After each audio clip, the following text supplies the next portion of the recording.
Before I jump into the three tips that's going to help you with better hydration, I just wanted to formally introduce myself because I know that we have a lot of new people in the group. So if you don't know who I am, I'm Kathleen Oswalt. I'm a registered dietitian and a self-proclaimed plant-based foodie, and I'm head Sherpa to my World Championship Ironman husband, Dawn. I'm also the co-founder of Eat Love Triathlon and the Plant Powered Process program. So I'm excited to have you here today. I'm excited to share these three tips with you so you can better your hydration. But before I go into that, I want to just explain what I do. So some of you might wonder, you have this group, or I have this group, and I'm a registered dietitian, but what do I do? So the main thing that I do is I help endurance athletes just like you learn the ins and outs of plant-based eating so you can confidently fuel and nourish your body for improved performance and the recovery part too, right? So we don't want to forget about the recovery. All right. So today I'm talking about hydration, and over the next several minutes, I'm going to teach you three things. So I'm going to teach you how to calculate your personal hydration number. I'm going to teach you how to keep track of how much you're drinking, or how to keep better track of how much you're drinking, and what actually counts towards your fluid goals besides water. But first, let me ask you, are you someone who struggles with staying hydrated just on the day-to-day basis? We're not even talking about workouts here. So just the struggle to stay hydrated consistently day in and day out. If you are, it's okay. You're not alone. I've heard this from so many different athletes, lots of different clients, that hydrating on a day-to-day basis really is a struggle. And there's just so many reasons why, everybody has a different reason. Some people have the same reasons, but I found that I even struggle at times. So I thought I did pretty good with my hydration, but I kind of came to the conclusion this spring or at the beginning of this spring that I really do struggle with staying hydrated more in the fall and in the winter. So I feel like it's harder to drink a nice cold glass of water when it's cold outside, when it feels cold in the house. So I noticed that I just wasn't hydrating as well and drinking enough. So that's something that I, kind of figured out. And I need to be more intentional about that when it comes around to next fall and winter. Now we're entering spring and summer, and I find that it's a lot easier to hydrate when it's warmer outside, it's warmer in the house, and a ice cold glass of water is a lot more refreshing. So that's kind of something that I figured out about myself, and I'm going to try to be more intentional about that for sure. So how about you? So if you're someone who struggles, tell me what you think the why is behind that for you. Let me know in the comments. So I see, Sue, that you struggle with hydration. That's something that you struggle with. And again, you're not alone. So many people struggle with this, and it just seems like such a simple task, but really it's hard, right? We have to keep on top of it. So I talked a little bit about hydration in my post on Tuesday, and if you opened up your email on Wednesday, yesterday, you saw that I expanded on that a little bit. So I expanded on the hydration topic a little bit more. And then today I'm going to expand a little bit more and give you three simple tips to help you improve your hydration. Again, that you wish you knew sooner. So I'm going to share those with you.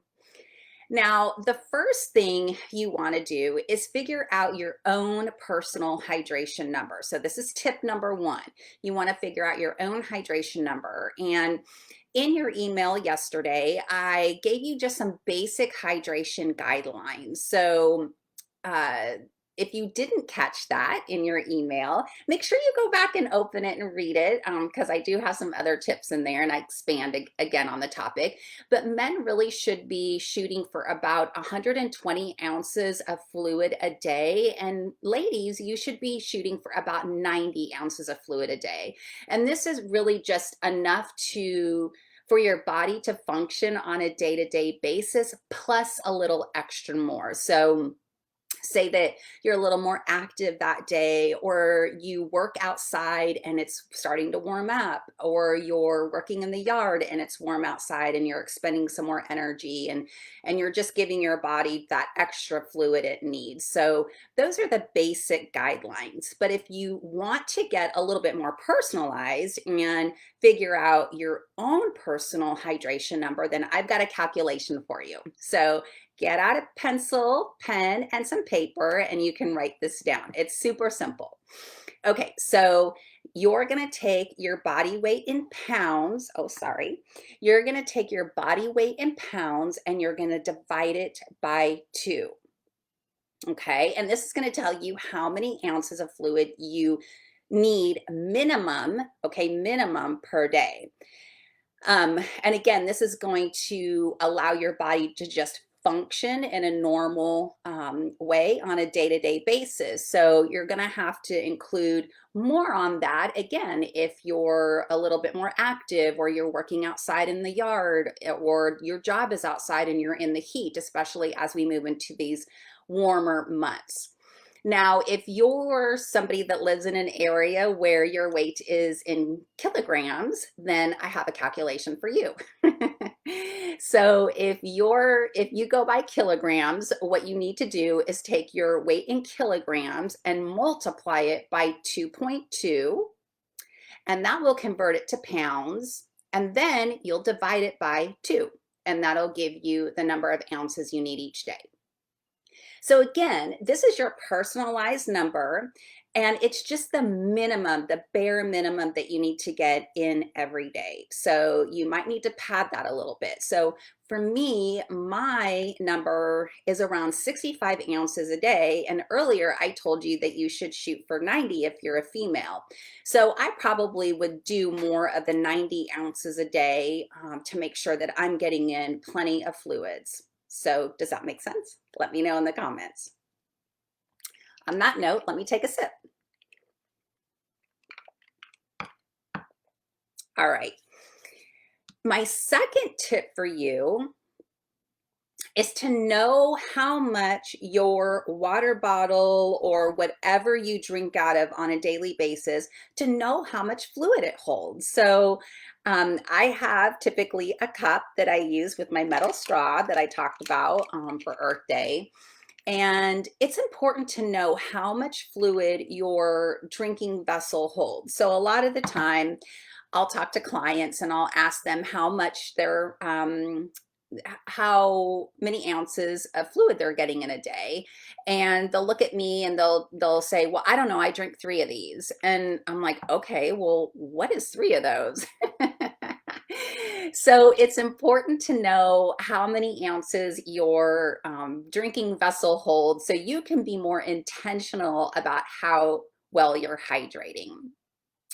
So a lot of the time I find that clients will overestimate how much their drinking vessel holds, or how much they're actually drinking in a day. Like we typically underestimate our serving sizes. So it's important to know. So make sure that you measure how much your drinking vessel holds. So again, you can be intentional about how much you're drinking a day. So I measured mine, and mine holds to the brim 20 ounces. So obviously I'm not going to get it to the brim every time. So I'm thinking maybe like around 16 to 18 ounces. That's what I'm going to say for my glass. So make sure that you measure. And then my third tip, again, super simple, but I just want you to know that you don't just have to drink water to meet your fluid needs. You can get fluid from a variety of different liquids, and actually even your fruits and vegetables can count towards your fluid goals for the day. So think about things like tea and coffee. They do count towards your fluid goal for the day, but you know, it's about 1 or 2 cups. You don't want to be drinking, you know, a pot of coffee and say that's your fluid for the day. So, you know, 1 to 2 cups in the morning. And that can go towards your fluid goal for the day. And then think about things like maybe 100% fruit juice, popsicles, maybe some plant-based milk. Your smoothies count towards your fluid goals. If you like to drink coconut water to help hydrate, even soups, so those count. And then think about fruits and vegetables that are filled with water. So we think about melons, right? Like watermelon or cantaloupe. Oranges, they're very juicy, full of water. Strawberries, even things like cucumbers, celery, tomatoes, and really the list goes on. So those things do count into your fluid goal. Now, I don't want those to be the main things that you're using. Really incorporate those liquids and really focus on that water.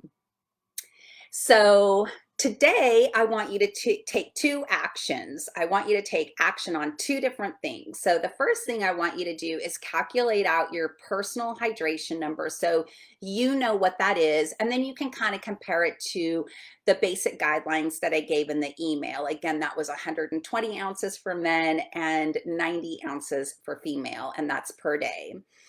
And then the second thing I want you to take action on is that I want you to measure how much fluid your drinking vessel holds. So again, that you can be intentional about how you hydrate your body on a day-to-day basis, and you can be more consistent about that. So today we covered three things, right? We covered three tips. We talked about the first tip where you can calculate your personal hydration number. The second tip was to measure out how much your drinking vessel holds so you can be intentional about your hydration. And the third tip was just understanding that you don't have to drink just water to meet your hydration goals, that you can incorporate other fluids and even fruits and vegetables into that. And then I want you to take those two action steps. The first one is to calculate out your own personal hydration number. And the second one is to make sure that you measure your drinking vessels so you can be intentional about hydrating your body day to day. All right, you guys, if you have any questions, please put them in the comments. I'd love to answer them. If you come back and watch the replay, remember to type replay so I know that you've been here. Let me know if you took action and you did the calculation and you've measured out your drinking vessel. I'd love to know if you did that. Super easy actions for you, super simple tips that you can put into action. So I hope this was helpful, that you learned a couple of things and you take action today. All right, you guys, take care. Thank you so much. Bye-bye.